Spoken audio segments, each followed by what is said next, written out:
Bonjour Régis, pouvez-vous nous présenter le métier de DRH? Bonjour Mélanie. Le métier de DRH, d'abord, ça consiste à savoir écouter. Avant de parler, il faut écouter. Donc ça, c'est très précieux. Ensuite, il faut aimer les autres. Et puis, il faut savoir animer des équipes, porter des projets, aller de l'avant, être tourné vers le client. Et puis, au bout du bout, faire progresser les autres. Parce qu'en faisant progresser les autres, on fait progresser l'entreprise et tout le monde se crée un dynamisme positif. Et quelles sont vos missions concrètement? Il y a 4 grandes missions, 4 grands piliers. Il y a d'abord s'occuper de la mobilité, c'est-à-dire les parcours professionnels. Aider les personnes à évoluer et à progresser dans leur métier et puis dans le métier de demain et celui d'après-demain. Donc la mobilité. La deuxième chose, c'est la diversité. C'est-à-dire que on a toujours besoin de recruter et il faut faire attention à avoir des équipes qui soient des équipes où il y a des niveaux de formation différents, des femmes et des hommes, des générations différentes aussi, donc de la diversité. Ensuite, il faut savoir gérer les talents. C'est-à-dire que moi je dis à tout le monde a des talents, des points forts. Donc il faut identifier ces points forts, et il faut faire progresser ces points forts. Tout le monde s'obstine sur les points faibles. Les points faibles montreront quand on aura tiré les points forts vers le haut. Et puis c'est beaucoup plus excitant, c'est beaucoup plus facile. Donc ça c'est la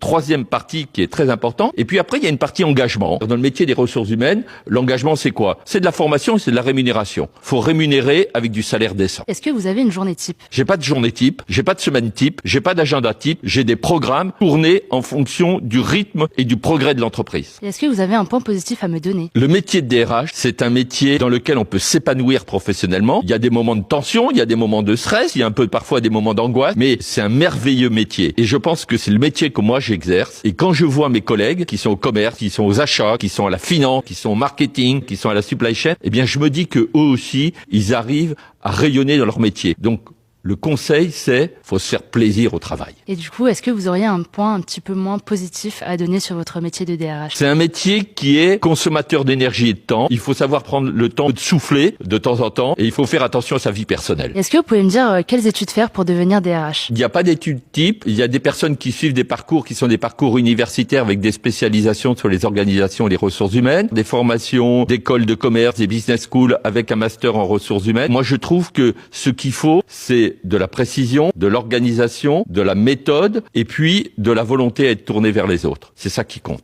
en type de formation. Et pour votre part, vous avez fait quoi comme études? Alors moi, j'ai fait des études universitaires de droit et de sciences économiques et voilà, je me suis lancé un jour dans le métier de ressources humaines. Un dernier mot, pourquoi choisir Saint-Gobain? Faut choisir Saint-Gobain parce que Saint-Gobain a une raison d'être merveilleuse, making the world a better home. Et quoi de plus beau que de travailler pour la protection de la planète en améliorant l'habitat?